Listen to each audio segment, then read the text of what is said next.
Today I'm out in the 2022 Honda Civic Si, and for a car that I was so excited about, I'm really rather upset. Colleagues have been singing this thing's praises of late, and to be sure, they make a lot of good points. Assembled locally in Alliston, Ontario, the new Si builds upon the fantastic new 11th generation Civic. It's a car that I'm a big fan of. Indeed, I recently awarded it the win in a comparison with the new top trim Toyota Corolla. Adapted into the enthusiast Si trim, however, this thing leaves so much to be desired and undelivers on so many of its core promises. For the unacquainted, the Si is the enthusiast trim of the Civic. Traditionally offered only with a manual, as is the case here, the Si benefits from the utility of the everyday Civic, but with a slightly firmer ride and sportier response. I am given to wonder, however, what place this new model will find. For many, the Si is a nostalgic ride, and I have friends who've expressed interest in buying an 11th generation to replace their 9th or 10th. To look at it, many of the traditional cues are there. Red accents, cosmetic aerodynamic enhancements, and of course this oh-so-1990s faded red checkered upholstery. The connections to 1992 end there, however, and it's not just that this red line has fallen almost 2,000 RPM. In essence, the new Si demonstrates a lot of what's wrong with modern electronically assisted sports cars. Honda fans flock to the brand for storied engine response and mythical gear shifts. To be sure, the shifter does feel great. Apart from the fact that Honda should be commended for still offering a manual gearbox in this day and age, it has done so with one of the most satisfyingly notchy, gate-like sensations around.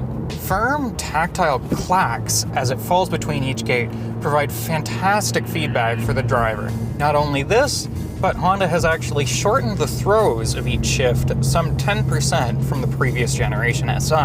It's sharp and it feels fast, but that's about the extent of the sensation of speed in this thing. Powered by the same turbocharged 4-cylinder VTEC that we rather like in the regular Civics, the Si puts down 200 horsepower and 192 foot-pounds of torque. 6,500 RPM redline aside, you're not going to feel like you're revving out to 8,000 as it is. Peak torque arrives at just 1,800 RPM. Great for short shifting in town, but not quite so satisfying when you're out and about. The Civic Si gets steering wrong, I think more so than almost anything on the market right now. Where I've complained at length about the numbness of BMW's electronic power steering, Honda has taken this to new lows with the Si. Absent the road feel of conventional hydraulic power steering racks or indeed traditional manual setups, Honda has opted to add a carpal tunnel-inducing amount of weight to the steering. Starting from 60 kilometers an hour and notching up noticeably at 20-kilometer increments after that, it's unpleasant in town, feels silly on the highway, and it's downright disappointing on bendy roads like this. There is quite simply no worthwhile feedback through the steering wheel anymore. To be sure, for chicanes like this, it is precise.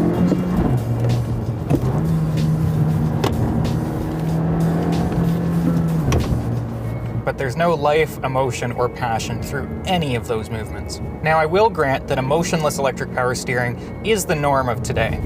But the manual gearbox, which remember is meant to be the heart and soul of this Si, is compromised by Honda's electronic tuning. Honda grants the illusion of traditional control through this stick in the middle, but it takes a lot of it away with the electronic programming of what's underfoot.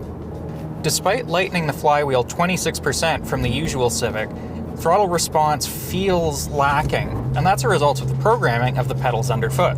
The computer code that turns your right foot's movement into engine momentum takes a lot out of that. Let off the throttle for an upshift, and the revs aren't just going to drop as you might hope or indeed expect. Instead, this takes the easy way out, mapping a very smooth drop that saves emissions, but also takes away from a lot of that snappy manual response that we expect. On the other hand, this modern programming has enabled Honda to make the new Si more accessible to the newbie manual shifter.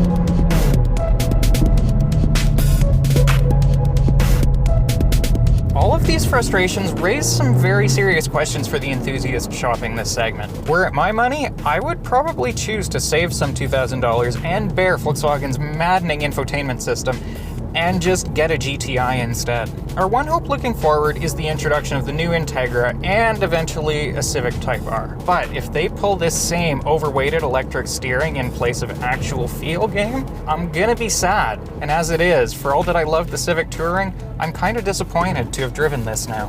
The new SI just doesn't deliver the driving thrills that I had hoped for, or indeed that can hold a match to its competitors. It's still a fine car, just maybe not for the eager enthusiast. For Driving.ca, I'm Elliot Alder. For our full review of the 2022 Civic Si, and for more enthusiast car reviews and news, be sure to check us out on Driving.ca and follow our socials on Instagram and Twitter.